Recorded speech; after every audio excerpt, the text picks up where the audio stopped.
So ನಾವು ಕಲಿತಾ ಇರುವ ಒಂದು ಸಬ್ಜೆಕ್ಟ್ ಏನು ಅಂದರೆ ವರ್ಡ್ ಆಫ್ ಗಾಡ್. ಇವತ್ತು ನಾನು ಅದನ್ನು ಕಂಟಿನ್ಯೂ ಮಾಡ್ತಾ ಇದ್ದೇನೆ. ಒಂದು ವೇಳೆ ನಾವು ವಾಕ್ಯವನ್ನು ಓದಿಲ್ಲ ಅಂದರೆ ನಮ್ಮ ಆತ್ಮಿಕ ಜೀವಿತ ಈ ವ್ಯಕ್ತಿ ಹಾಗೆ ಇರ್ತದೆ. ಸೊ ಈ ಚಿತ್ರ ನೀವು ನೋಡ್ರಿ ಪ್ರಿಯರೇ, ಈ ವ್ಯಕ್ತಿಯ ಹಾಗೆ ಯಾರು ಇರೋಕ್ಕೆ ಇಷ್ಟಪಡಲ್ಲ ಅಲ್ಲ. ವಾಕ್ಯವನ್ನು ಓದದೆ ಮತ್ತು ಅದನ್ನು ಕೇಳದೆ ಇರುವ ವ್ಯಕ್ತಿ ಬಲಹೀನನಾಗ್ತಾನೆ. ಒಂದು ವೇಳೆ ನಾವು ವಾಕ್ಯವನ್ನು ಓದುತ್ತಾ ಆಹಾರವನ್ನು ಸೇವಿಸ್ತಾ ಇದ್ದರೆ ನಾವು ಬಲವಾಗಿ ಇರುತ್ತೇವೆ ಪ್ರಿಯರೇ. ಅದಕ್ಕೆ ನಿನ್ನೆ ನಾನು ಹೇಳಿದೆ ನಿಮಗೆ, ಆತ್ಮಿಕ ಆಹಾರ ನಾವು ಯಾಕೆ ಸೇವಿಸ್ತೇವೆ. ಸೊ ಬಹಳ ಪ್ರಾಮುಖ್ಯವಾದ ವಚನವನ್ನು ನಿನ್ನೆ ನಿಮಗೆ ನಾನು ತೋರಿಸಿದೆ. ಅದೇನೆಂದರೆ ಜೆರೆಮೀಯ 15ನೇ ಅಧ್ಯಾಯ 16ನೇ ವಚನ. ನಿನ್ನ ವಾಕ್ಯಗಳು ಸಿಕ್ಕಿದವು, ಅವುಗಳನ್ನು ತಿಂದೆನು. ನಿನ್ನ ವಾಕ್ಯವು ನನ್ನ ಹೃದಯಕ್ಕೆ ಉಲ್ಲಾಸವೂ ಸಂತೋಷವೂ ಆಗಿತ್ತು.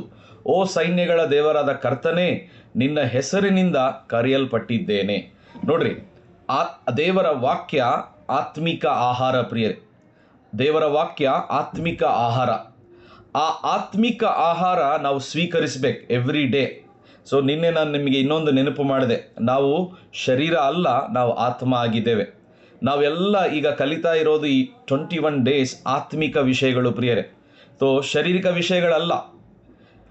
ನಾವು ಎಲ್ಲ ಟಾಪಿಕ್ಸ್ನ ಕವರ್ ಮಾಡ್ತೇವೆ, ಆದರೆ ಬಹಳ ಪ್ರಾಮುಖ್ಯವಾದ ಟಾಪಿಕ್ಸ್ ಪಾಸ್ಟರ್ ಅನಿಲ್ ಮತ್ತು ನಾನು ಈ ನಾಳೆ ಮತ್ತೆ ಅವ್ರು ಬರ್ತಾರೆ.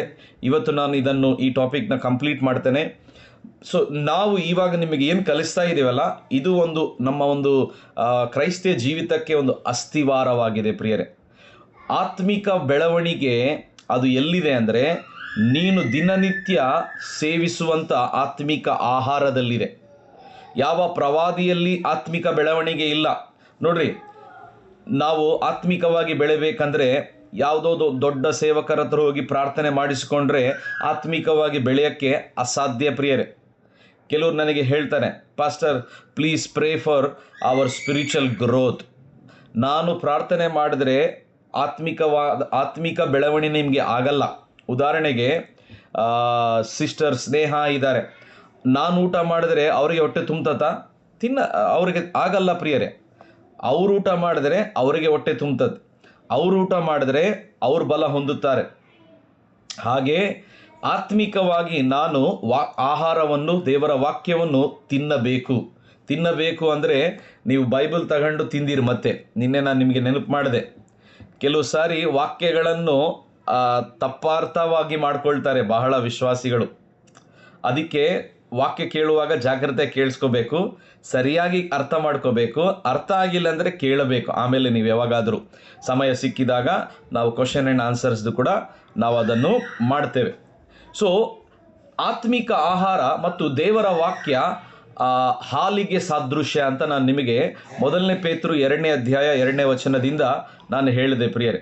ನೋಡ್ರಿ, ಆತ್ಮಿಕ ಆಹಾರ ತಿಂದರೆ ನಾವು ಬೆಳಿತೇವೆ ಅಲ್ಲ, ಬಲವಾಗಿರ್ತೇವೆ.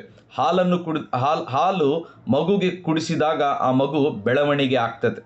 ನಿನ್ನೆ ನಾನು ನಿಮಗೆ ಇನ್ನೊಂದು ಉದಾಹರಣೆ ಹೇಳಿದೆ, ನನ್ನ ಮಗಂದು. ಅವನು ಹುಟ್ಟಿದಾಗ 2.5 ಕಿಲೋಸ್ ಇದ್ದ, ವಿತಿನ್ 3 ಮಂತ್ಸಲ್ಲಿ 2 ಕಿಲೋಸ್ ಇನ್ಕ್ರೀಸ್ ಆಗಿಬಿಟ್ಟ.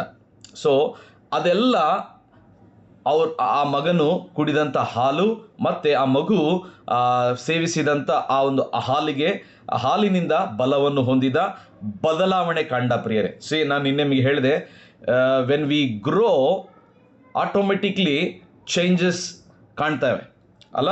ನಾವು ಬೆಳೆದಾಗ ಬದಲಾವಣೆಗಳು ಆಟೋಮೆಟಿಕ್ ಕಾಣ್ತವೆ. ನಾವು ಬದಲಾವಣೆ ಆಗೋಕ್ಕೆ ಪ್ರಯತ್ನ ಮಾಡಬಾರ್ದು, ಬೆಳೆಯೋಕ್ಕೆ ಪ್ರಯತ್ನ ಮಾಡಬೇಕು. ಸೊ ಒಬ್ಬ ವ್ಯಕ್ತಿ ಬದಲಾವಣೆ ಆಗ್ತಾ ಇಲ್ಲ ಅಂದರೆ ಬೆಳೀತಾ ಇಲ್ಲ ಅಂತ ಅರ್ಥ. ಯಾವುದರಲ್ಲಿ ಬೆಳಿಬೇಕು? ಕ್ರಿಸ್ತ ಯೇಸುವಿನಲ್ಲಿ ಬೆಳಿಬೇಕು, ಜ್ಞಾನದಲ್ಲಿ ಬೆಳೆಯಬೇಕು, ವಾಕ್ಯದಲ್ಲಿ ಬೆಳೆಯಬೇಕು, ಪ್ರಾರ್ಥನೆಯಲ್ಲಿ ಬೆಳೆಯಬೇಕು. ವಿಶೇಷವಾಗಿ ಪ್ರತಿದಿನ ವಾಕ್ಯವನ್ನು ಸ್ವೀಕರಿಸಬೇಕು, ವಾಕ್ಯವನ್ನು ತಿನ್ನಬೇಕು ಪ್ರಿಯರೇ.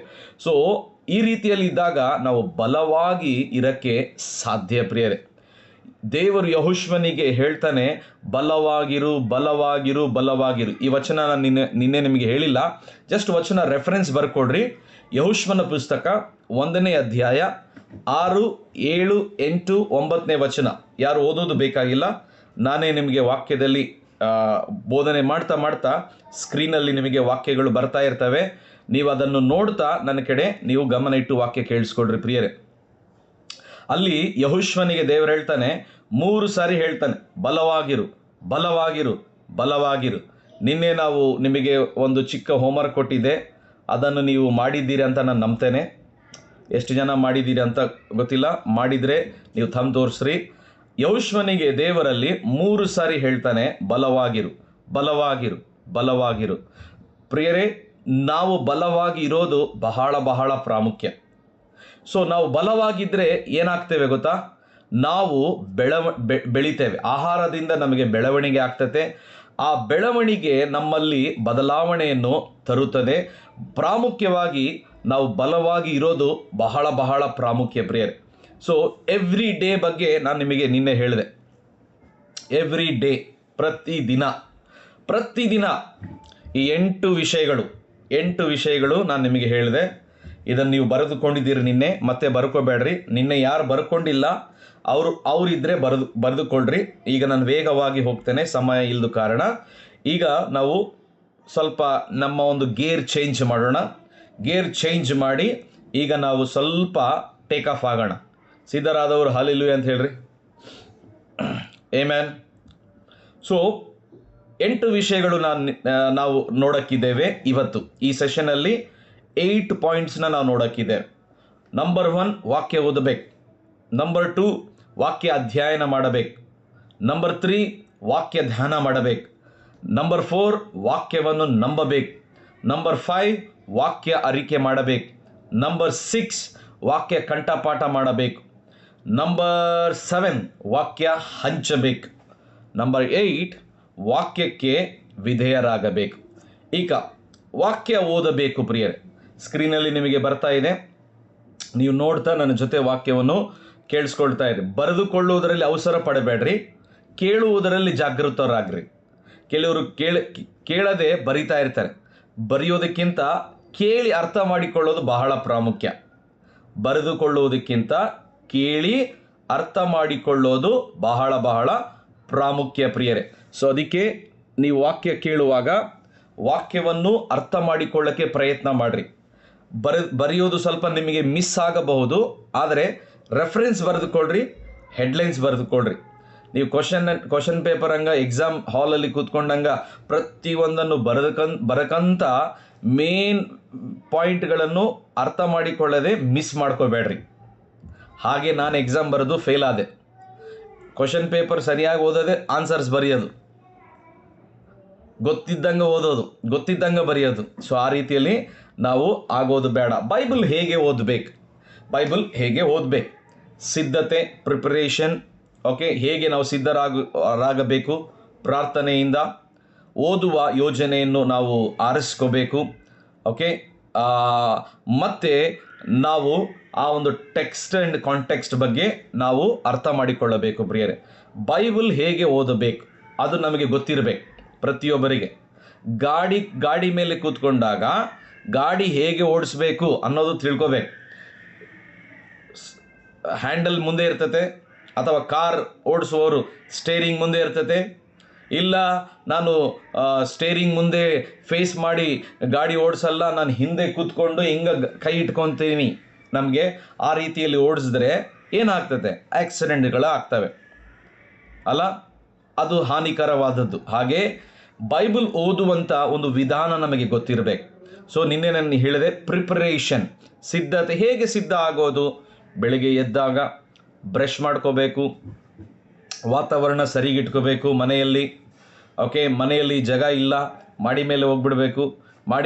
ಮಾಡಿ ಇಲ್ಲ ಅಥವಾ ಟೆರಿಸ್ ಇಲ್ಲ ಅಂದರೆ ಎಲ್ಲಾದರೂ ಗ್ರೌಂಡಲ್ಲಿ ಹೋಗಿಬಿಡಬೇಕು, ಇಲ್ಲಾಂದರೆ ಲೈಬ್ರರಿಗೆ ಹೋಗಿಬಿಡಬೇಕು, ಇಲ್ಲಾಂದರೆ ಗ್ರೌಂಡ್ಗೆ ಹೋಗ್ರಿ ಅಥವಾ ಅಡವಿಗೆ ಹೋಗಿಬಿಡ್ರಿ. ಯಾರು ಇಲ್ಲದೇ ಇರುವ ಸ್ಥಳದಲ್ಲಿ ನೀವು ಪ್ರಾರ್ಥನೆ ಮಾಡೋಕ್ಕೆ ಸ್ಥಳವನ್ನು ಮಾಡಿಕೊಳ್ಳಬೇಕು. ಯೇಸು ಸ್ವಾಮಿ ಸಮಯ, ಸ್ಥಳ 2 ಸಿದ್ಧ ಮಾಡಿಕೊಂಡಿದ್ದ.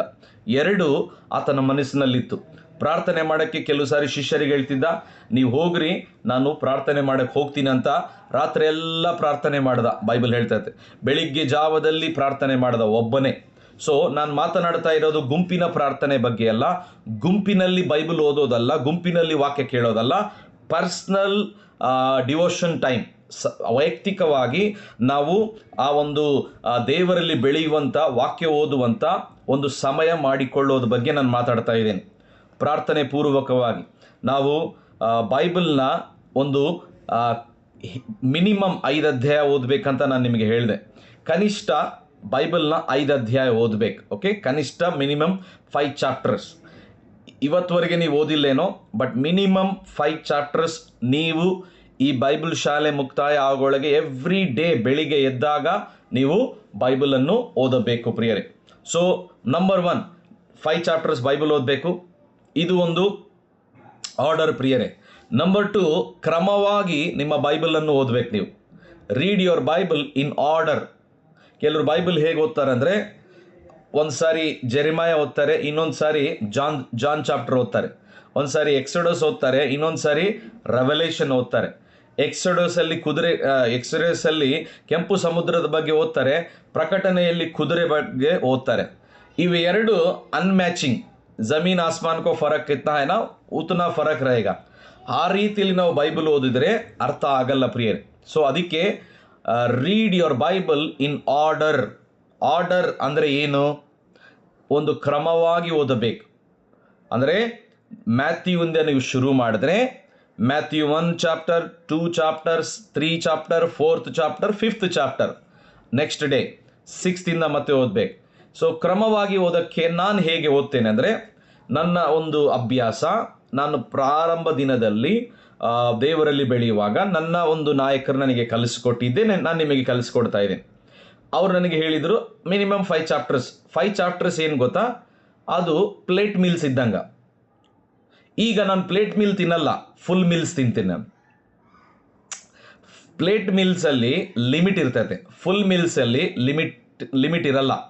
ಅನ್ಲಿಮಿಟೆಡ್ ಎಷ್ಟನ್ನ ತಿನ್ನು, ಎಷ್ಟನ್ನ ನೀನು ಸೇವಿಸು. ಒಂದು ವೇಳೆ ಆತ್ಮಿಕ ಹಸಿವು ನಮಗಿದ್ರೆ ನಾವು ಪ್ಲೇಟ್ ಮೀಲ್ಸಿಂದ ಪ್ರಾರಂಭ ಮಾಡ್ತೇವೆ. ಆದರೆ ಬೆಳೀತಾ ಬೆಳೀತಾ ಬೆಳೀತಾ ಬೆಳೀತಾ ನಾವು ಪ್ಲೇಟ್ ಮೀಲ್ಸಿಂದ ನಾವು ಫುಲ್ ಮೀಲ್ಸ್ ತಿನ್ನೋಕ್ಕೆ ಅಭ್ಯಾಸ ಮಾಡಿಕೊಳ್ಳಬೇಕು. ಸೊ ನಾನು ನಿಮಗೆ ಒಂದು ಚಿಕ್ಕ ಒಂದು ಸಲಹೆ ಕೊಡ್ತೇನೆ. ಮಿನಿಮಮ್ 5 ಚಾಪ್ಟರ್ಸಿಂದ ಪ್ರಾರಂಭ ಮಾಡಿರಿ. ಅದು ಕ್ರಮವಾಗಿ ಬೈಬಲ್ ಓದೋಕ್ಕೆ ಪ್ರಾರಂಭ ಮಾಡಿರಿ. ಮೂರನೇದಾಗಿ, first read new testament minimum 5 times. Minimum 5 times. 5 ಸಾರಿ ಹೊಸ ಒಡಂಬಡಿಕೆ ಫಸ್ಟ್ ಓದಬೇಕು, ಆಮೇಲೆ ಹಳೆ ಒಡಂಬಡಿಕೆಗೆ ಹೋಗಬೇಕು. ಸೊ ನಾನು ಹೇಗೆ ಮಾಡ್ತೇನೆ ಅಂದರೆ, ತಿಂಗಳಲ್ಲಿ 31 ತಾರೀಕುಗಳು ಬರ್ತವೆ, 30, 31. ಸೊ ಪ್ರಾಫ್ಸ್ 31 ಅಧ್ಯಾಯಗಳಿದ್ದಾವೆ, ಜ್ಞಾನೋಕ್ತಿಗಳು 31 ಅಧ್ಯಾಯ. ಡೇಟ್ ವೈಸ್ ನಾನು ಓದ್ತೇನೆ. ಇವತ್ತು ಡೇಟ್ ಎಷ್ಟು? ಇವತ್ತು ಡೇಟ್ 15, 12, 13, 14, 15. ಇವತ್ತು 15ನೇ ತಾರೀಕು. ಇವತ್ತು 15ನೇ ತಾರೀಕು ನಾನು 15ನೇ ಜ್ಞಾನೋಕ್ತಿ ಓದಿದೆ. ಜ್ಞಾನೋಕ್ತಿಗಳು 15ನೇ ಅಧ್ಯಾಯ ಓದಿದೆ. ಎವ್ರಿ ಡೇ ಸ್ಯಾಮ್ಸ್ 1 ಚಾಪ್ಟರ್ ಓದ್ತೇನೆ. ಸೊ ಮಿನಿಮಮ್ ಮನೆಯಲ್ಲಿದ್ದಾಗ ನಾನು 5 ಚಾಪ್ಟರ್ಸ್ ಓದಿ ನನ್ನ ಆಫೀಸ್ಗೆ ಹೋಗ್ತೀನಿ. ಆಫೀಸ್ ಅಂದರೆ ನಾನು ಚರ್ಚ್ಗೆ ಹೋಗ್ತೇನೆ. ನನ್ನ ಚರ್ಚಲ್ಲೇ ಆಫೀಸ್ ಇದೆ. ಅಲ್ಲಿ ನಾನು ಹೋಗಿ ಇನ್ನೂ ಹೆಚ್ಚು ಅಧ್ಯಾಯಗಳು every day, sometimes 20 chapters, sometimes 15 chapters, sometimes 30 chapters, sometimes 35 chapters. So ಒಂದು ಸಾರಿ ನಾನು ಲಾಸ್ಟ್ ಹೈಯೆಸ್ಟ್ ಚಾಪ್ಟರ್ಸ್ ಓದಿದ್ದು ಎಷ್ಟು ಅಂದರೆ 55 ಚಾಪ್ಟರ್ಸ್ ನಾನು ಒಂದು ಸಾರಿ ಓದಿದೆ. 55 ಅಧ್ಯಾಯಗಳು ಲೈಬ್ರರಿಯಲ್ಲಿ ಹೋಗಿ, ನಮ್ಮ ಮನೆಯಲ್ಲಿ ಸ್ಥಳ ಇದ್ದಿಲ್ಲ ಆ ಟೈಮಲ್ಲಿ, ನಾನು ಬೈಬಲ್ ತಗೊಂಡು, ಬುಕ್ ತಗೊಂಡು, ನೀರು ತಗೊಂಡು, ಫಾಸ್ಟಿಂಗಲ್ಲಿದ್ದು ಬೆಳಿಗ್ಗೆ ಬೈಬಲ್ ರೀಡಿಂಗ್ ಸ್ಟಾರ್ಟ್ ಮಾಡಿದ್ದು ಮಧ್ಯಾಹ್ನವರೆಗೆ ನಾನು ಓದ್ತಾ ನಾನು ಪ್ರಾರ್ಥನೆಯಲ್ಲಿ ಮತ್ತೆ ಮನೆಗೆ ಹೋಗ್ತಾ ಇದ್ದೆ. ಎವ್ರಿ ಡೇ ಅದು ನಂದು ಒಂದು ರೂಢಿ ಆಗಿತ್ತು. ನಾನು ಆವಾಗ ಪ್ರಾರಂಭ ದಿನದಲ್ಲೇ ನಿರ್ಧಾರ ಮಾಡಿಕೊಂಡಿದ್ದೆ, ಮಿನಿಮಮ್ ಅಟ್ಲೀಸ್ಟ್ ಏನಿಲ್ಲ ಅಂದರೆ ಕೂಡ 5 ಚಾಪ್ಟರ್ಸಿಂದ ಪ್ರಾರಂಭ ಮಾಡಿ ಅದನ್ನು ಇನ್ಕ್ರೀಸ್ ಮಾಡಬೇಕು. ಆ ರೀತಿಯಲ್ಲಿ ನಾನು ಬೆಳೀತಾ ಇವತ್ತು ನಾನು ಬೋಧಕನಾಗಿ ನಿಮ್ಮ ಮುಂದೆ ದೇವರ ವಾಕ್ಯವನ್ನು ಸಾರ್ತಾ ಇದ್ದೇನೆ. ಬೈಬಲ್ ಟೀಚರ್ ಆಗಿ ಬೈಬಲ್ ಕಾಲೇಜ್ನ ನಡೆಸ್ತಾ ಇದ್ದೇನೆ. ನೋಡ್ರಿ, ನನಗೆ ಥಿಯರಿ ಅಂದರೆ ಕಾಯನನ ಹೆಂಡತಿ ಹೆಸರು ನೀವು ನನಗೆ ಕೇಳಿದ್ರೆ ಗೊತ್ತಿಲ್ಲ. ಯೋರ್ದಾನ್ ನದಿ ಎಷ್ಟು ಆಳ ಇದೆ, ಎಷ್ಟು ಅಗಲ ಇದೆ, ಅದ್ರ ಬಗ್ಗೆ ನೀವು ನನಗೆ ಸರ್ವೆ ಮಾಡಿರಿ ಪಾಸ್ಟರ್ ಅಂದರೆ ನನಗೆ ಗೊತ್ತಿಲ್ಲ. ಪೇತ್ರನ ಅತ್ತೆಯ ಹೆಸರು ಏನು ಅಂತ ನೀವು ನನಗೆ ಕೇಳಿದ್ರೆ ನನಗೆ ಗೊತ್ತಿಲ್ಲ, ಯಾಕಂದರೆ ಬೈಬಲಲ್ಲಿ ಬರೆಯಲ್ಪಟ್ಟಿಲ್ಲ. ಪಾಸ್ಟರ್, ನೀವು ಯಾವುದಾದ್ರೂ ಬೈಬಲ್ ಕಾಲೇಜ್ ಮಾಡಿದ್ದೀರಾ? ನಾನು ಮಾಡೇ ಇಲ್ಲ. ಬಟ್ ನನ್ನ ಬೈಬಲ್ ಕಾಲೇಜ್ ಯಾವುದು ಗೊತ್ತಾ? Matthew, Mark, Luke, John. ಈ 4 ಸುವಾರ್ತೆಗಳು ಚೆನ್ನಾಗಿ ನಾನು ಓದ್ತಾ ಇದ್ದೆ ಪ್ರಿಯರೇ. ಓದ್ತಾ ಓದ್ತಾ ಓದ್ತಾ ಓದ್ತಾ ನನ್ನ ನಾಯಕರ ಜೊತೆ ಬೈಬಲ್ ಸ್ಟಡಿಯಲ್ಲಿ, ಅವರು ಏರ್ಪಡಿಸುವಂಥ ಬೈಬಲ್ ಸ್ಕೂಲ್ಸಲ್ಲಿ ನಾನು ಒಂದು ಸ್ಟೂಡೆಂಟ್ ಆಗಿ, ಒಂದು ವಾಲಂಟಿಯರ್ ಆಗಿ ನಾನು ಹಾಜರಾಗ್ತಾ ಆಗ್ತಾ ವಾಕ್ಯಗಳನ್ನು ಕೇಳ್ತಾ ಕೇಳ್ತಾ ಕೇಳ್ತಾ ನಾನು ಬೆಳೆಯೋಕ್ಕೆ ಪ್ರಾರಂಭ ಮಾಡಿದೆ. ಬೆಳೆಯೋದು ಮಾತ್ರ ಅಲ್ಲ, ಈ ವಾಕ್ಯದಲ್ಲಿರುವಂಥ ಸತ್ಯಾಂಶಗಳು, ವಾಕ್ಯದಲ್ಲಿರುವಂಥ ಮರ್ಮ ಪ್ರಕಟಣೆಗಳು ಅರ್ಥ ಆಗಕ್ಕೆ ಪ್ರಾರಂಭ ಆಯಿತು. ನನಗೆ ದೇವರ ವಾಕ್ಯ ಕಲಿಸಿಕೊಟ್ಟಿದ್ದು ಒಂದು ನನ್ನ ಆತ್ಮಿಕ ನಾಯಕರು, ಎರಡನೇದು ಪರಿಶುದ್ಧಾತ್ಮನು ನನಗೆ ಕಲಿಸಿಕೊಟ್ಟ ಪ್ರಿಯರೇ. ಕೆಲವು ದಿನಗಳು ನನಗೆ ರಕ್ಷಣೆ ಹೊಂದಿದಾಗ ವಾಕ್ಯ ಓದುವಾಗ ಅರ್ಥನೇ ಆಗ್ತಿದ್ದಿಲ್ಲ. ಬಟ್ ದೇವರ ಆತ್ಮನಿಗೆ ನಾನು ಕೇಳಿದೆ, ಪವಿತ್ರಾತ್ಮನಿಗೆ ಕೇಳಿದೆ. ಬೈಬಲಲ್ಲಿ ಒಂದು ವಚನ ಇದೆ, ಅನಾಯಿಂಟಿಂಗ್ ವಿಲ್ ಟೀಚ್ ಎವ್ರಿಥಿಂಗ್. ಅಭಿಷೇಕ ಎಲ್ಲವನ್ನು ಕಲಿಸ್ತತೆ. ಇವತ್ತು ನಿಮಗೆ ವಾಕ್ಯ ಓದ್ತಾ ಇದ್ದೀರಿ, ಅರ್ಥ ಆಗ್ತಾ ಇಲ್ಲ ಏನೋ, ಚಿಂತೆ ಮಾಡಬೇಡ್ರಿ ಪ್ರಿಯರೇ. ಒಂದೊಂದೊಂದು ಕಾಲದಲ್ಲಿ ನಾನು ಹಂಗೆ ಇದ್ದೆ. ಬಟ್ ನಾನು ದೇವರಲ್ಲಿ ಬೆಳೀತಾ ಪರಿಶುದ್ಧಾತ್ಮನಿಗೆ ನಾನು ಕೇಳಿಕೊಂಡೆ, ಪರಿಶುದ್ಧಾತ್ಮನೇ ನನಗೆ ಕಲಿಸಿಕೊಡು. ಬೈಬಲಲ್ಲಿ ಬರೆಯಲ್ಪಟ್ಟಿದೆ, ಪವಿತ್ರಾತ್ಮನು ಒಬ್ಬ ಸಹಾಯಕನು, ಒಬ್ಬ ಬೋಧಕನು. ಆತನು ನನ್ನ ಆತ್ಮಿಕ ಮನೋನೇತ್ರಗಳು ಬೆಳಗಿಸೋಕ್ಕೆ ಪ್ರಾರಂಭ ಮಾಡ್ದ, ಆತ್ಮಿಕ ಕಿವಿಗಳನ್ನು ತೆರೆಯೋಕ್ಕೆ ಪ್ರಾರಂಭ ಮಾಡ್ದ. ಆವಾಗ ವಾಕ್ಯಗಳು ಓದ್ತಾ ಇದ್ದರೆ ನನ್ನಲ್ಲಿ ಒಂದು ಬದಲಾವಣೆಗಳು ನಾನು ಕಂಡುಕೊಂಡೆ ಪ್ರಿಯರೇ. ಯಾಕಂದರೆ ನಾನು ಹುಟ್ಟಿ ಬೆಳೆದಿದ್ದು ಒಂದು ಸ್ಲಮ್ ಏರಿಯಾದಲ್ಲಿ, ಒಂದು ಸ್ಲಮ್ ಏರಿಯಾದಿಂದ, ಒಂದು ಬಡ ಫ್ಯಾಮ್ಲಿಯಿಂದ ನಾನು ಬೆಳೀತಾ ಬೆಳೀತಾ ರಕ್ಷಣೆ ಹೊಂದಿದೆ ಪ್ರಿಯರೇ. 8ನೇ ತರಗತಿಯಲ್ಲಿ ನಾನು ರಕ್ಷಣೆ ಹೊಂದಿದೆ. 9ನೇ ತರಗತಿಯಲ್ಲಿ ನಾನು ದೀಕ್ಷಾ ಸ್ನಾನ ತೆಗೆದುಕೊಂಡೆ. 10ನೇ ತರಗತಿಯಲ್ಲಿ ದೆವ್ವಗಳನ್ನು ಬಿಡಿಸೋಕ್ಕೆ ಪ್ರಾರಂಭ ಮಾಡಿದೆ.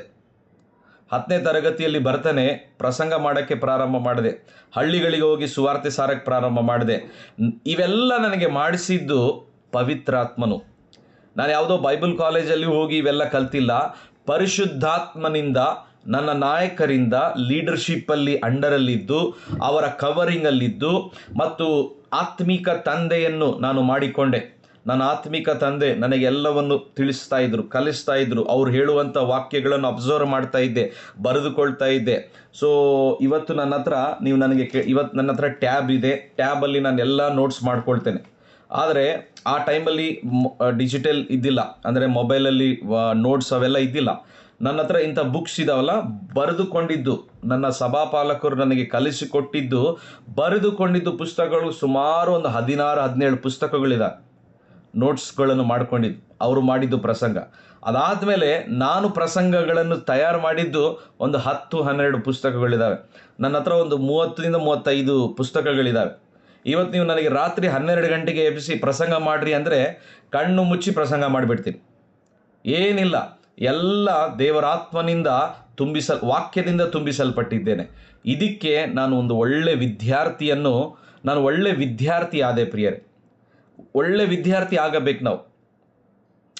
ಕೆಲವರಿಗೆ ಬೈಬಲ್ ಶಾಲೆ ಅಂತ ಹೆಸರು ಕೇಳ್ತಾನೆ ಭಯ ಆಗಿಬಿಡ್ತದೆ. ಇಲ್ಲಿ ಏನಾದರೂ ಎಕ್ಸಾಮ್ ಇಡ್ತಾರೇನೋ?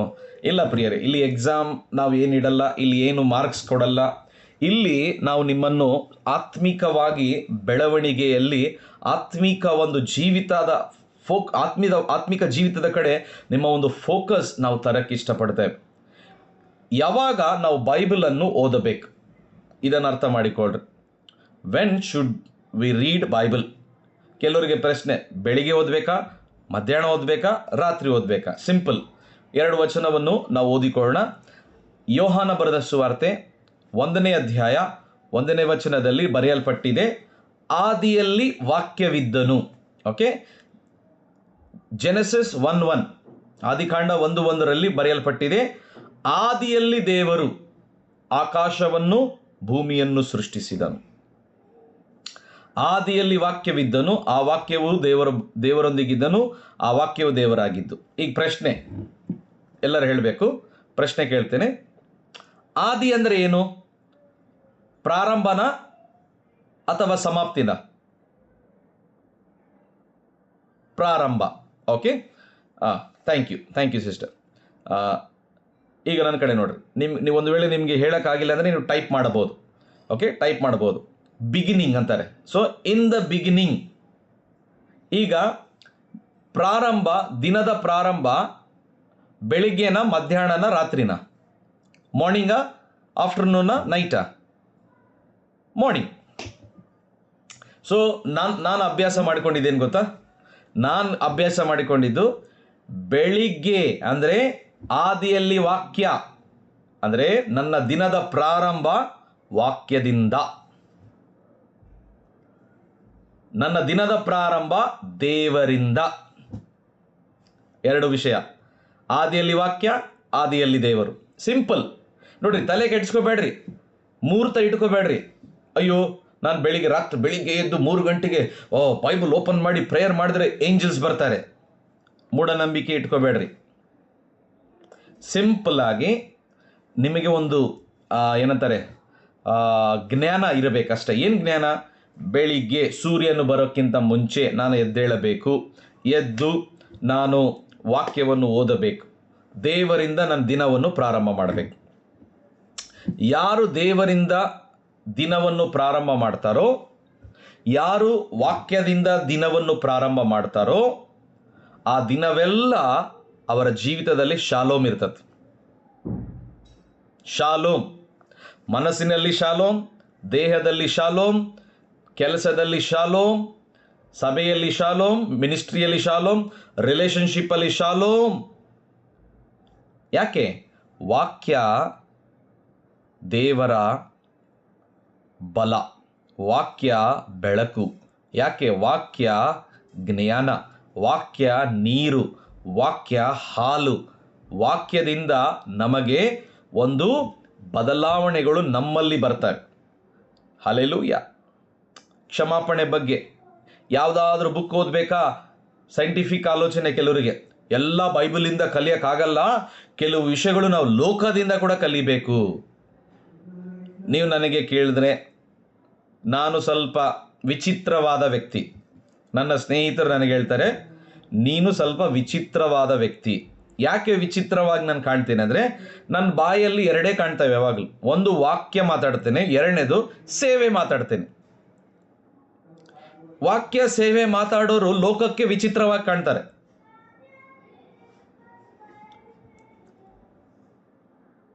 ಸೊ ನೀನು ದೇವರ ವಾಕ್ಯದಿಂದ ಅನೇಕ ವಿಷಯಗಳು ಕಲಿಬಹುದು. ಯಾವಾಗ ವಾಕ್ಯ ಓದಬೇಕು? ಬೆಳಿಗ್ಗೆ ಎದ್ದಾಗ ಕ್ರಮವಾಗಿ ಮಿನಿಮಮ್ 5 ಚಾಪ್ಟರ್ಸ್ ಓದಿ ನನ್ನ ದಿನವನ್ನು ಪ್ರಾರಂಭ ಮಾಡಬೇಕು. ದೇವರಿಂದ ನಾನು ಪ್ರಾರಂಭ ಮಾಡಬೇಕು. ಓಕೆ, ಈಗ ನನ್ನ ಕಡೆ ನೋಡ್ರಿ, ಸಿಂಪಲ್ ಆಗಿ ವೇಗ ಹೋಗ್ತೇನೆ.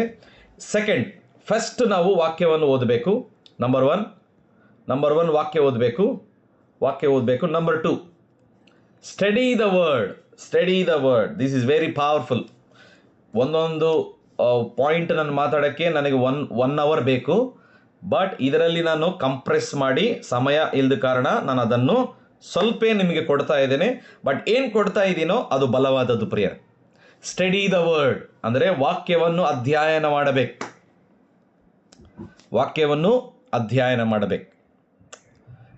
ಹೇಗೆ ವಾಕ್ಯವನ್ನು ಅಧ್ಯಯನ ಮಾಡಬೇಕು?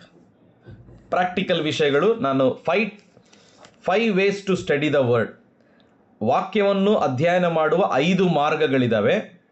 ನಂಬರ್ 1, ನಿಮ್ಮ ಬೈಬಲ್ ಇದೆಯಲ್ಲ, ಬೈಬಲ್ ನೀವು ಅಂಡರ್ಲೈನ್ ಮಾಡೋದು, ಹೈಲೈಟ್ ಮಾಡೋದು ಕಲಿಬೇಕು.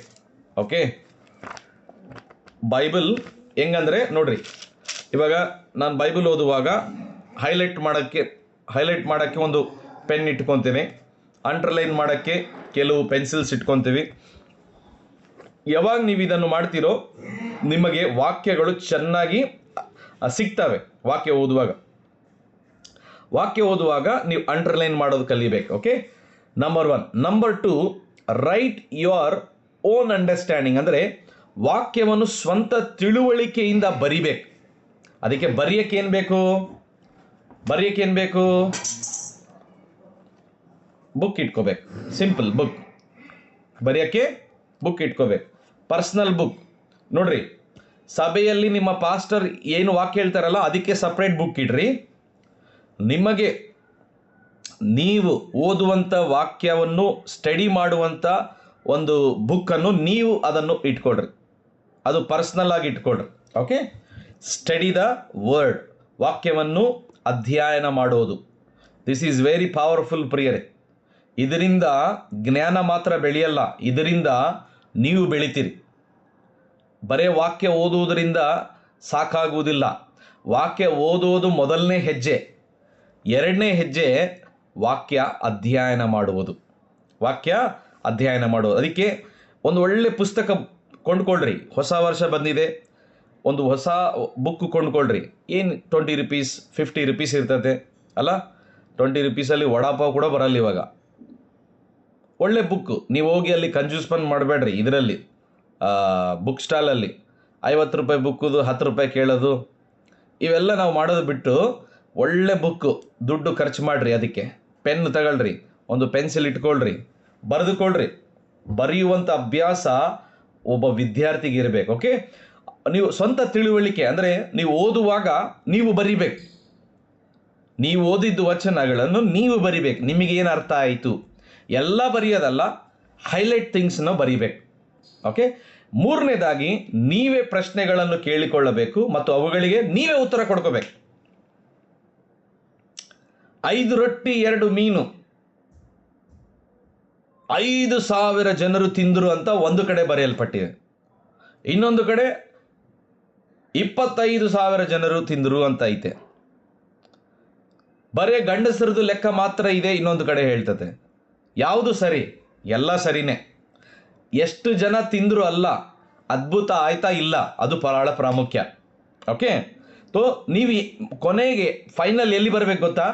ಆರ್ಗ್ಯುಮೆಂಟ್ ಮೋಡಲ್ಲಿ ಇರಬಾರ್ದು, ಉತ್ತರದ ಮೋಡಲ್ಲಿ ಬರಬೇಕು, ಉದ್ದೇಶದ ಹತ್ರ ಬರಬೇಕು. ಇದು ನಾನು ಕಲ್ತ್ಕೊಂಡಿದ್ದೇನೆ. ದೇವರ ವಾಕ್ಯವನ್ನು ಓದುತ್ತಾ ಆತ್ಮಿಕವಾಗಿ ಮೆಚ್ಯೂರಿಟಿಯಲ್ಲಿ ಬೆಳೀತಾ ಬೇಕಾಗಿಲ್ದು ವಿಷಯಗಳನ್ನು ಪ್ರಶ್ನೆಗಳು ಕೇಳದೆ ನನಗೇನು ಬೇಕು ಪ್ರಾಮುಖ್ಯವಾದದ್ದು ಅದರದ್ದು ಉತ್ತರ ಪಡೆದುಕೊಂಡ್ರೆ ಮುಂದೆ ಹೋಗ್ಬಿಡ್ಬೇಕು. ಹಲ್ಲೆಲೂಯಾ. ನಿಮ್ಮನ್ನು ನೀವೇ ಪ್ರಶ್ನೆ ಹಾಕ್ಕೊಳ್ರಿ. ಬೈಬಲ್ ಓದುವಾಗ, ಬೈಬಲ್ ಸ್ಟಡಿ ಮಾಡುವಾಗ ನಿಮ್ಮನ್ನು ನೀವೇ ಕ್ವಶನ್ಸ್ ಹಾಕ್ಕೊಳ್ರಿ. 4ನೇದು, ದೇವರ ವಾಕ್ಯದ ವಿಚಾರಗಳನ್ನು ಹಿಡೀರಿ. Catch the ideas of God's word. ವಾಕ್ಯ ಓದುವಾಗ ನೀವು ವಿಚಾರಗಳನ್ನು ಹಿಡಿಬೇಕು. ನೀವು ಆ ಐಡಿಯಾಸ್, ಆ ಒಂದು ಸ್ಟೋರೀಸ್ದು ಮೇನ್ ಕಂಟೆಂಟ್ ಏನಿದೆ ಅದನ್ನು ಹಿಡಿಬೇಕು. ಅದೇ ಸ್ಟಡಿ ಮಾಡೋದು. ವಾಕ್ಯ ಓದೋದು ಒಂದು ಭಾಗ, ಓದಿದ ಮೇಲೆ ಸ್ಟಡಿ ಮಾಡಬೇಕು. ಸ್ಟಡಿ ಮಾಡೋದು ಇನ್ನೊಂದು ರೀತಿಯಾಗಿ ನಾವು ಮಾಡಬಹುದು ಪ್ರಿಯರೇ. ಹೇಗೆ ಅಂದರೆ, ಒಂದೊಂದು ಸಾರಿ ನಾನು ಒಂದೇ ಪುಸ್ತಕ, ಬುಕ್ ಆಫ್ ನೆಹಿಮಿಯನ ಪುಸ್ತಕದಲ್ಲೇ ಒಂದು ತಿಂಗಳಿರಕ್ಕೆ ನಾನು ಇಷ್ಟಪಡ್ತೇನೆ. ಒಂದು ತಿಂಗಳು ಅದೇ ಓದೋದು ಬರೆಯೋದು. ಒಂದೊಂದು ಸಾರಿ ಅಪೊಸ್ತಲ ಕೃತ್ಯಗಳು 28 ಅಧ್ಯಾಯಗಳು ಓದೋದು ಬರೆಯೋದು, ನೋಟ್ಸ್ ಮೇಲೆ ನೋಟ್ಸ್. ಪ್ರೀಚಿಂಗ್ ಮಾಡೋಕ್ಕಲ್ಲ, ನಾನು ಪರ್ಸ್ನಲಿ ಬೆಳೆಯೋಕ್ಕೆ. ಆಗ ಅನೇಕ ವಿಷಯಗಳು ದೇವರು ನನ್ನ ಜೊತೆ ಮಾತಾಡೋಕ್ಕೆ ಪ್ರಾರಂಭ ಮಾಡ್ತಾನೆ. ಆವಾಗ ಆ ಸಮಯನೇ ಬೇರೆ ಇರ್ತದೆ ಪ್ರಿಯರೇ. ನೀವು ಇದನ್ನು ಪ್ರಾರಂಭ ಮಾಡಿರಿ, you will enjoy study. But ಇದಕ್ಕೆ ನಿಮಗೆ ಮನಸ್ಸಿರಬೇಕು, ಫಸ್ಟ್ ಸಮಯ ಇರಬೇಕು, ಸಮಯ ಮಾಡ್ಕೋಬೇಕು. ಓಕೆ, ಕೊನೆಯದಾಗಿ 5ನೇದು, ವಾಕ್ಯದ ಅರ್ಥವನ್ನು ವೈಯಕ್ತೀಕರಿಸಬೇಕು. Personalise the meaning. ಕೆಲವು ಸಾರಿ ನಾನು ಗೋಡೆ ಮುಂದೆ ನಿಂತ್ಕೊಂಡು ಮಾತಾಡ್ತಾ ಇರ್ತೇನೆ, ಗೋಡೆಗೆ ಪ್ರಸಂಗ ಮಾಡ್ತೇನೆ. ಏನು ಓದಿರ್ತೇನೋ ಆ ವಾಕ್ಯದ ಅರ್ಥಗಳನ್ನು ತಿಳಿಸ್ತಾ ಇರ್ತೇನೆ, ಮಿರರ್ ಮುಂದೆ ಮಾತಾಡ್ತಾ ಇರ್ತೇನೆ. ಸೊ ಹೀಗೆ ನೀವು ಮಾಡಿದಾಗ ನೀವು ಬೆಳಿತೀರಿ. ಹಲ್ಲೆಲೂಯಾ. ನೋಡ್ರಿ, ಪೌಲನು ತಿಮೋತಿಗೆ ಹೇಳ್ತಾನೆ, ಏನಂತ ಹೇಳ್ತಾನೆ ಗೊತ್ತಾ? 2 ತಿಮೋತಿ 2ನೇ ಅಧ್ಯಾಯ 15ನೇ ವಚನದಲ್ಲಿ ಬರೆಯಲ್ಪಟ್ಟಿದೆ, ನೀನು ದೇವರಿಗೆ ಯೋಗ್ಯನಾಗಿ ಕಾಣಿಸಿಕೊಳ್ಳುವುದಕ್ಕೆ ಅಭ್ಯಾಸಿಸು. ಅವಮಾನಕ್ಕೆ ಗುರಿಯಾಗದ ಕೆಲಸವನ್ನು, ಸತ್ಯವಾಕ್ಯಗಳನ್ನು ಸರಿಯಾಗಿ ವಿಭಾಗಿಸುವವನು ಆಗಿರು. ಹಲ್ಲೆಲೂಯಾ.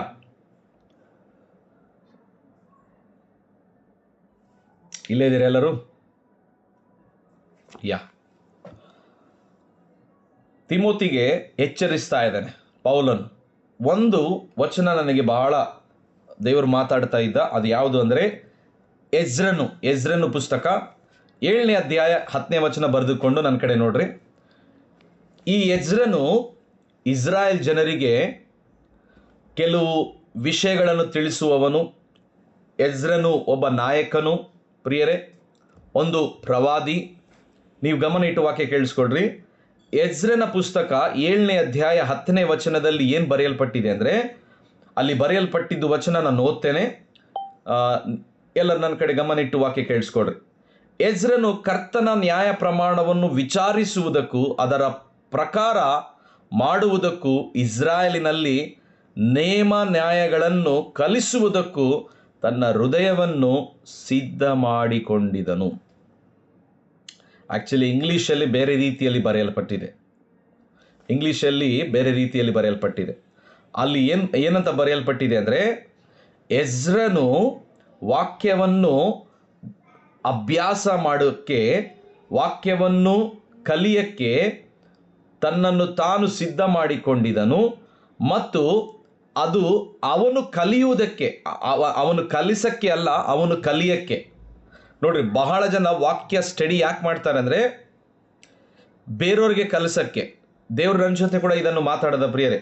ಕೆಲವು ದಿನಗಳ ಹಿಂದೆ ಅನೇಕ ಸಾರಿ ಒಬ್ಬ ಪ್ರಸಂಗಿ ನಾನು, ಕೆಲವು ಸಾರಿ ನಾವು ಪ್ರಸಂಗ ಸಿದ್ಧ ಮಾಡುವಾಗ ಈ ಬೈಬಲ್ ಸ್ಕೂಲ್ಗೆ ನಾವು ಹೋಗ್ತಾ ಇದ್ದೇವೆ, ಇವರಿಗಾಗಿ ನಾವು ಇದನ್ನು ಸಿದ್ಧ ಮಾಡೋಣ. ಈ ಸಭೆಗೆ ಹೋಗ್ತಾ ಇದ್ದೇವೆ, ಈ ಸಭೆಗೆ ಈ ವಾಕ್ಯವನ್ನು ಸಿದ್ಧ ಮಾಡೋಣ. ಯಾರಾದರೂ ಪ್ರಸಂಗ ಮಾಡ್ಬೋದು, ಆ ರೀತಿಯಲ್ಲಿ ಯಾರಾದರೂ ಮಾಡ್ಬೋದ್ರಿ. ನಮ್ಮ ಸ್ಕೂಲಲ್ಲಿ ಟೀಚರ್ಸ್ ಕೂಡ ಮಾಡ್ತಾರದು. ಇವತ್ತು ಎಷ್ಟೋ ಜನರು ಬೇರೆಯವ್ರಿಗೆ ಪ್ರಸಂಗ ಮಾಡೋಕ್ಕೆ ಬೈಬಲ್ ಸ್ಟಡಿಯನ್ನು ಮಾಡ್ತಾ ಇದ್ದಾರೆ, ಬೈಬಲ್ ಅಧ್ಯಾಯವನ್ನು ಮಾಡ್ತಾ ಇದ್ದಾರೆ. ಬಟ್ ಎಜ್ರನು ಬೇರೆಯವರಿಗೆ ಟೀಚ್ ಮಾಡೋಕ್ಕೆ ಬೈಬಲ್ ಸ್ಟಡಿ ಮಾಡ್ತಾ ಇಲ್ಲ, ವಾಕ್ಯವನ್ನು ಕಲಿತಾ ಇಲ್ಲ. ತಾನು ತನ್ನಿಂದ ಪರಿಪೂರ್ಣನಾಗಕ್ಕೆ, ತಾನು ಆ ಜ್ಞಾನವನ್ನು ಪಡೆದುಕೊಳ್ಳಕ್ಕೆ, ಆ ಜ್ಞಾನವನ್ನು ಪಡೆದುಕೊಂಡಿದ್ದ ಮೇಲೆ ಸರಿಯಾಗಿ ಜನರಿಗೆ ನಡೆಸಕ್ಕೆ, ಸರಿಯಾಗಿ ಜನರಿಗೆ ಹೇಳಕ್ಕೆ ಆತನು ಅಭ್ಯಾಸವನ್ನು ಮಾಡಿಕೊಳ್ತಾ ಇದ್ದಾನೆ.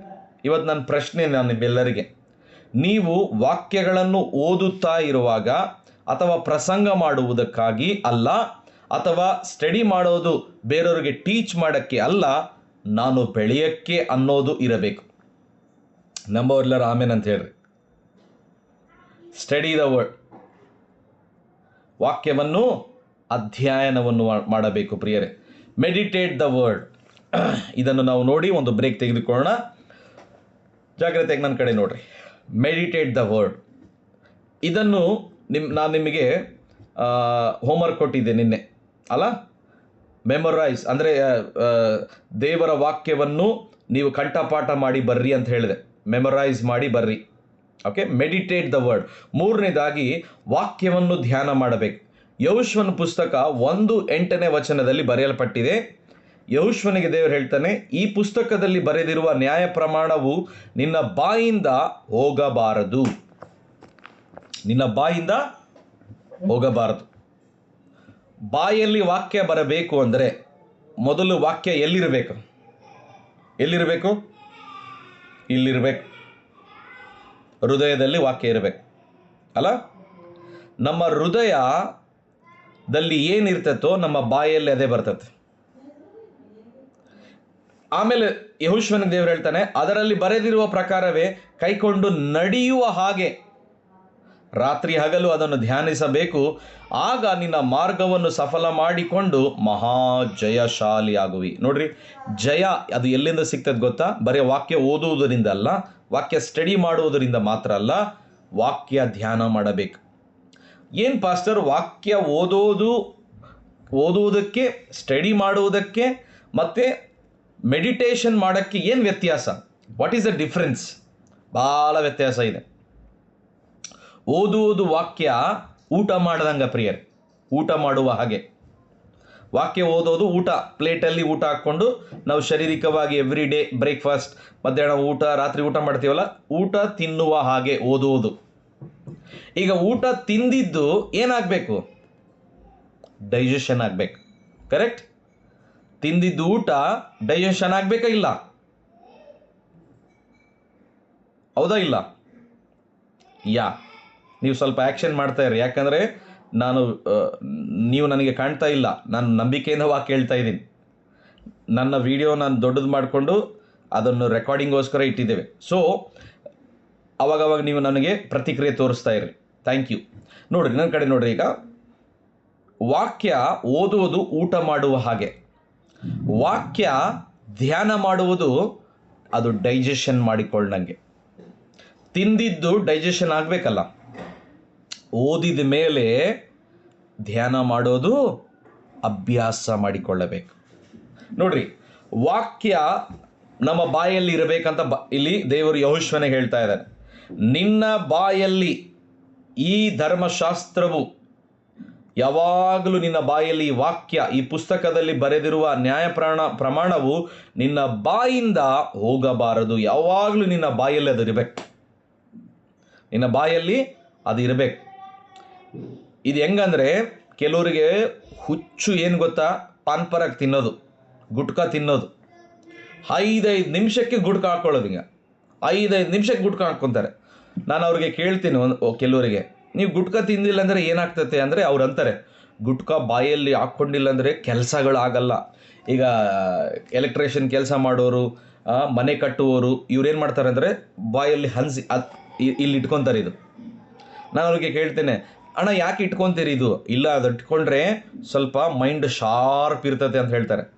ಇಲ್ಲಿ ಬಾಯಲ್ಲಿ ಗುಟ್ಕಾ ಹಾಕ್ಕೊಂಡ್ರೆ, ಬಾಯಲ್ಲಿ ಅನ್ಸಿಟ್ಕೊಂಡ್ರೆ ಮೈಂಡ್ ಶಾರ್ಪ್ ಇರ್ತದೆ, ಕೆಲಸ ಮಾಡೋಕ್ಕೆ ನಮಗೆ ಆ್ಯಕ್ಟಿವ್ ಇರ್ತೀವಿ ನಾವು ಅಂತ ಹೇಳ್ತಾರೆ ಅವರು. ಅದು ಫಿಸಿಕಲ್ ಆಗಿ. ಇನ್ನು ಕೆಲವರು ಸ್ಮೋಕ್ ಮಾಡ್ತಾರೆ, 10 ಮಿನಿಟ್ಸ್ಗೆ ಒಂದೊಂದು ಸ್ಮೋಕ್ ಮಾಡ್ತಾರೆ. ಸೊ ಸ್ಮೋಕಿಂಗ್ ಕೂಡ ಅವ್ರಿಗೇನು ಗೊತ್ತಾ, ಬಾಯಲ್ಲಿ ಸಿಗರೆಟ್ ಬಂದರೆ ಅವರು ಹೊಗೆ ಬಿಡ್ತಾ ಇದ್ರೆ ಮೈಂಡಿಗೆ ರಿಲ್ಯಾಕ್ಸ್ ಕಾಣ್ತದಂತಾರೆ. ಪ್ರಿಯರೇ, ಒಬ್ಬ ವಿಶ್ವಾಸಿ ಆರೋಗ್ಯವಾಗಿರಬೇಕು ಅಂದರೆ, ಒಬ್ಬ ವಿಶ್ವಾಸಿ ಬಲವಾಗಿರಬೇಕಂದ್ರೆ ತನ್ನ ಬಾಯಲ್ಲಿ ಯಾವಾಗಲೂ ವಾಕ್ಯ ಇರಬೇಕು. ತನ್ನ ಬಾಯಲ್ಲಿ ವಾಕ್ಯ ಇರಬೇಕಂದ್ರೆ ವಾಕ್ಯ ಹೃದಯದಲ್ಲಿ ಇರಬೇಕು. ವಾಕ್ಯ ಹೃದಯದಲ್ಲಿ ಹೇಗೆ ಹೋಗ್ತತೆ? ಧ್ಯಾನ ಮಾಡುವುದರ ಮೂಲಕ. Meditate the word. ವಾಕ್ಯ ಧ್ಯಾನ ಮಾಡಿದ್ರೆ ವಾಕ್ಯ ಹೃದಯ ಒಳಗಡೆ ಹೋಗ್ತದೆ. ಹೃದಯದಲ್ಲಿ ಇದ್ದಿದ್ದೆ ವಾಕ್ಯ ಬಾಯಲ್ಲಿ ಯಾವಾಗಲೂ ಬರ್ತದೆ.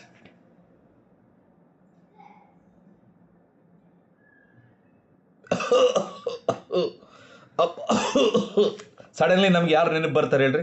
Medical store. ಕೆಮ್ಮು ಬರ್ತಾ ಇದೆ, ಮೆಡಿಕಲ್ ಸ್ಟೋರ್ಗೆ ಹೋಗಿ ಟ್ಯಾಬ್ಲೆಟ್ ತಗೋಬೇಕು. ತಪ್ಪಿಲ್ಲ, ಓಕೆ, ಟ್ಯಾಬ್ಲೆಟ್ ನಾನು ತಗೊಂತೀನಿ. ಬಟ್ ವಾಕ್ಯವನ್ನು ಧ್ಯಾನ ಮಾಡುವವನು ಟ್ಯಾಬ್ಲೆಟ್ಸ್ ಮೇಲೆ ಆಧಾರ ಪಡಲ್ಲ. ದೇವರ ವಾಕ್ಯ ಅವನ ಹೃದಯದಲ್ಲಿದ್ದರೆ ಆತನು ಹೇಳ್ತಾನೆ, ಏಸು ಹೊಂದಿದ ಬಾಸುಂಡೆಗಳಿಂದ ನಾನು ಗುಣ ಆಗಿದ್ದೇನೆ. ಬಾಯಲ್ಲಿ ದೇವರ ವಾಕ್ಯ ಬರ್ತದೆ. ಬಾಯಲ್ಲಿ ವಾಕ್ಯ ಬರಬೇಕಂದ್ರೆ ಹೃದಯದಲ್ಲಿ ವಾಕ್ಯ ಇರಬೇಕು. ಹೃದಯದಲ್ಲಿ ವಾಕ್ಯ ಹೆಂಗಿರ್ತದೆ ಹೇಳ್ರಿ? ವಾಕ್ಯವನ್ನು ಓದಿದ್ದು ವಾಕ್ಯ ಧ್ಯಾನ ಮಾಡಬೇಕು. So what is meditation? ಕೆಲವರು ಮೆಡಿಟೇಷನ್ನ ತಪ್ಪಾಗಿ ತಿಳ್ಕೊಂಡಿದ್ದಾರೆ. ಮೆಡಿಟೇಷನ್ ಅಂದರೆ ಹಿಂಗೆ ಕೂತ್ಕೊಂಡು ತಪಸ್ಸು ಮಾಡೋದು. 1 2 3 4 ಹಂಗಲ್ಲ, ಅದಲ್ಲ ಮೆಡಿಟೇಷನ್. ಯೋಗ, ಕೆಲವರು ಯೋಗ, ವಿಶ್ವಾಸಿಗಳು ಯೋಗ ಮಾಡ್ಬೋದಾ? ನನ್ನ ಕೇಳಿದರೆ ಮಾಡಬಾರ್ದು. ಕೆಲವರು ಯೋಗ ಕ್ಲಾಸಸ್ ಇಟ್ಟಿದ್ದಾರೆ, ಅಲ್ಲಿ ಭಾಳ ವಿಷಯಗಳು ನಡೀತವೆ. ಓಕೆ, ಸೊ ಆ ಮೆಡಿಟೇಷನ್ ಬಗ್ಗೆ ನಾನು ಮಾತಾಡ್ತಾ ಇಲ್ಲ. Meditate the word of god day and night. ಅಂದರೆ ನಿನ್ನ ಬಾಯಲ್ಲಿ, ನಿನ್ನ ಹೃದಯದಲ್ಲಿ ವಾಕ್ಯ, ಬಾಯಲ್ಲಿ ವಾಕ್ಯ, ನಿನ್ನ ಮನಸ್ಸಿನಲ್ಲಿ ವಾಕ್ಯ. Word of god in your mind. Okay, so what is meditation? Meditation ಅಂದರೆ ಏನು ಗೊತ್ತಾ ಪ್ರಿಯರೇ? ಸಿಂಪಲ್ ಆಗಿ ಒಂದು ಪದದಲ್ಲಿ ಹೇಳ್ಬೇಕಂದ್ರೆ ರೀಥಿಂಕಿಂಗ್ ಅಂತಾರೆ. ರೀಥಿಂಕಿಂಗ್ ಅಂದರೆ ಆಲೋಚನೆ ಮಾಡಿದ್ದು ಮತ್ತೆ ಆಲೋಚನೆ ಮಾಡೋದು. ಆಲೋಚನೆ ಮಾಡಿದ್ದು ಮತ್ತೊಂದು ಸಾರಿ ಆಲೋಚನೆ ಮಾಡೋದು.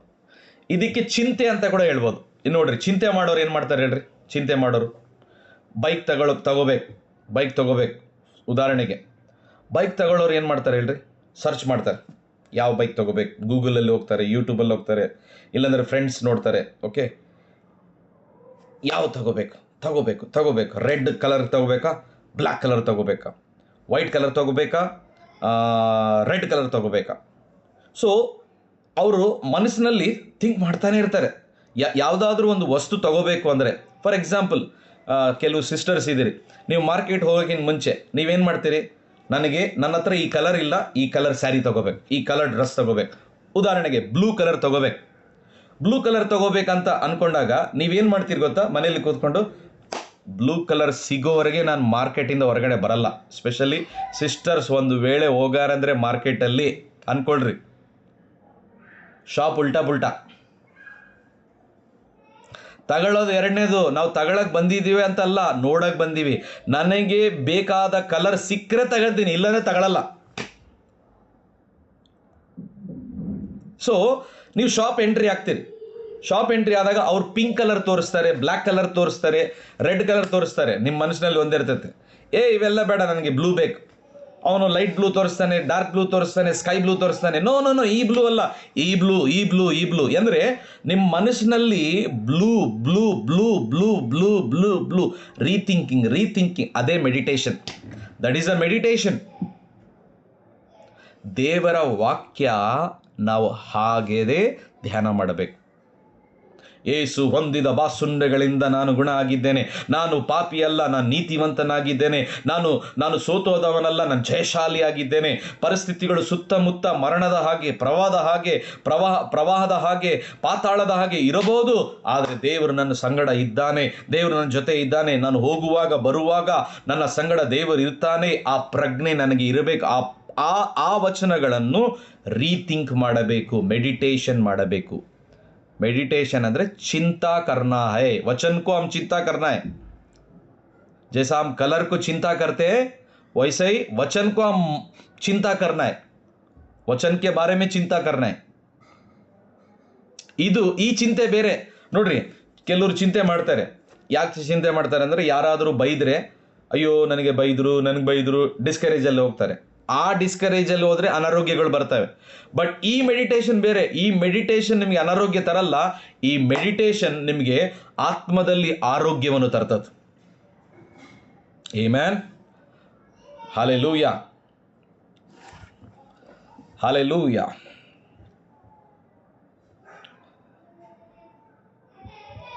ರಾತ್ರಿ ಹಗಲು ವಾಕ್ಯವನ್ನು ಧ್ಯಾನಿಸಬೇಕು. ಬೈಬಲಲ್ಲಿ ಬರೆಯಲ್ಪಟ್ಟಿದೆ. ಕೀರ್ತನೆಗಳು 1ನೇ ಅಧ್ಯಾಯ ತೆಗಿರಿ. ಸ್ಯಾಮ್ಸ್ 1. ಸ್ಯಾಮ್ಸ್ 1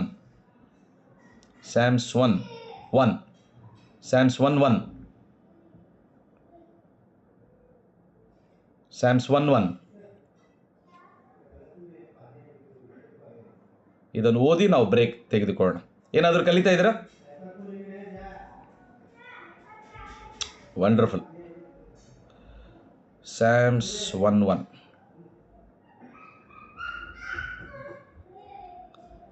ಓದೋಣ.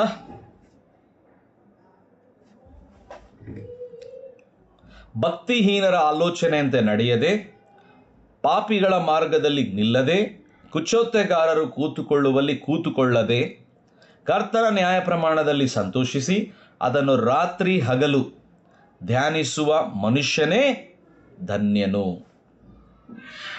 ಓಕೆ, ಅವನು ತನ್ನ ಕಾಲದಲ್ಲಿ ತನ್ನ ಫಲ ಕೊಡುವಂಥ ಎಲೆ ಬಾಡದಂಥ ನೀರಿನ ಹೊಳೆಗಳ ಬಳಿಯಲ್ಲಿ ನೇಡಲ್ಪಟ್ಟಂಥ ಮರದ ಹಾಗಿರುವನು. ಅವನು ಮಾಡುವುದೆಲ್ಲ ಸಫಲವಾಗುವುದು. ಭಕ್ತಿಹೀನರು ಹಾಗಲ್ಲ, ಅವರು ಗಾಳಿ ಬಡ್ಕೊಂಡು ಹೋಗುವ ಹೊಟ್ಟಿನ ಹಾಗೆ ಇದ್ದಾರೆ. ಆದುದರಿಂದ ಭಕ್ತಿಹೀನರು ನ್ಯಾಯ ತೀರ್ಪಿನಲ್ಲಿಯೂ ಪಾಪಿಗಳು ನೀತಿವಂತರ ಸಭೆಯಲ್ಲಿಯೂ ನಿಲ್ಲರು. ಪ್ರಿಯರೇ, ಮೆಡಿಟೇಷನ್ ಬಗ್ಗೆ ನಾವು ಕಲಿತಾ ಇದ್ದೀವಿ. Meditation one of the powerful tool for our spiritual growth. ಧ್ಯಾನ ಒಂದು ಬಲವಾದ ಒಂದು ಆಯುಧ ನಮ್ಮ ಒಂದು ಆತ್ಮಿಕ ಬೆಳವಣಿಗೆಗೆ. ಹಲ್ಲೆಲೂಯಾ. ಸೊ ಪ್ರತಿದಿನ ವಾಕ್ಯವನ್ನು ಓದೋದು ಒಂದು ಭಾಗ ಇದ್ದರೆ, ಸ್ಟಡಿ ಮಾಡೋದು ಒಂದು ಇದ್ದರೆ, ಮೂರನೇದು ವಾಕ್ಯವನ್ನು ಧ್ಯಾನ ಮಾಡೋದು ನಮಗೆ ನಮ್ಮ ಜವಾಬ್ದಾರಿ ಪ್ರಿಯ. ಸೊ ಈಗ ನಾವೆಲ್ಲರೂ ದೇವರ ವಾಕ್ಯ ಧ್ಯಾನ ಮಾಡ್ತೇನೆ ದೇವರೇ, ಸ್ಟಡಿ ಮಾಡ್ತೇನೆ ಕರ್ತನೆ, ಮತ್ತು ನಿನ್ನ ವಾಕ್ಯವನ್ನು ನಾನು ಮಿನಿಮಮ್ 5 ಚಾಪ್ಟರ್ಸ್ ಓದ್ತೇನೆ ದೇವರೇ ಅನ್ನೋರು ಸಿದ್ಧರಾದರೆ ಒಂದು ಚಿಕ್ಕ ಪ್ರಾರ್ಥನೆಯಲ್ಲಿ ನಡೆಸ್ತೇನೆ. ಪ್ರಾರ್ಥನೆ ಆದಮೇಲೆ ಒಂದು ಬ್ರೇಕ್ ತೆಗೆದುಕೊಳ್ಳೋಣ. ಬ್ರೇಕ್ ಆದಮೇಲೆ ಬೇಗ ಬಂದುಬಿಡೋಣ, ಯಾವ ಹಾಡು ಇಲ್ಲದೆ ಡೈರೆಕ್ಟ್ ವಾಕ್ಯದಲ್ಲಿ ನಾವು ಹೋಗೋಣ. ಸ್ವಲ್ಪ ನಿಮಗೆ ಫ್ರೆಶ್ ಆಗೋಕ್ಕೆ ನೀರನ್ನು ಕುಡೀರಿ, ಊಟ ಮಾಡಬೇಡ್ರಿ ಹೀಗೆ ಬ್ರೇಕ್ ಟೈಮಲ್ಲಿ, ಓಕೆ? ಆಮೇಲೆ ಊಟ ಮಾಡಿರಿ. ಊಟ ಮಾಡೋದಿದ್ರೆ ನೀವು ಈ ಮೀಟಿಂಗ್ಕಿಂತ ಮುಂಚೆನೇ ಊಟ ಮಾಡಬಹುದು. ಬಟ್ ಮೀಟಿಂಗ್ ಸ್ಟಾರ್ಟ್ ಆಗಿದೆ, ದೇವರ ವಾಕ್ಯ ಕಲಿಯೋಕ್ಕೆ ಆತುರತೆಯಿಂದ, ಹಸಿವೆಯಿಂದ ನಾವು ಬರೋಣ. ಬನ್ನಿ ನಾವೆಲ್ಲರೂ ಪ್ರಾರ್ಥನೆ ಮಾಡಿಕೊಳ್ಳೋಣ. ತಂದೆ, ಈ ಸೆಷನ್ಗಾಗಿ ಸ್ತೋತ್ರ. ವಾಕ್ಯ ಓದೋದು, ವಾಕ್ಯ ಸ್ಟಡಿ ಮಾಡೋದು, ವಾಕ್ಯ ಧ್ಯಾನ ಮಾಡೋದು, ಪ್ರತಿದಿನ ನಾವು ವಾಕ್ಯವನ್ನು ಓದುತ್ತೇವೆ, ವಾಕ್ಯವನ್ನು ಮಾತನಾಡುತ್ತೇವೆ, ವಾಕ್ಯವನ್ನು ಧ್ಯಾನ ಮಾಡುತ್ತೇವೆ, ವಾಕ್ಯವನ್ನು ಸ್ಟಡಿ ಮಾಡುತ್ತೇವೆ. ನಿನ್ನ ವಾಕ್ಯದಲ್ಲಿ ನಮ್ಮನ್ನು ಬೆಳೆಸ್ತಾ ಇದ್ದೀ, ಸ್ತೋತ್ರ. ಇಲ್ಲಿ ಬಂದಂಥ ಪ್ರತಿಯೊಬ್ಬರನ್ನು ನಿನ್ನ ಕೈಯಲ್ಲಿ ನಾನು ಒಪ್ಪಿಸಿಕೊಡುತ್ತಾ, ನನ್ನನ್ನು ನಾನು ನಿನ್ನ ಕೈಯಲ್ಲಿ ಒಪ್ಪಿಸಿಕೊಡುತ್ತಾ, ಯೇಸು ನಾಮದಲ್ಲಿ ಪ್ರಾರ್ಥನೆ ಬೇಡಿ ಹೊಂದಿದ್ದೇವೆ ಸ್ವಾಮಿ. ಆಮೆನ್.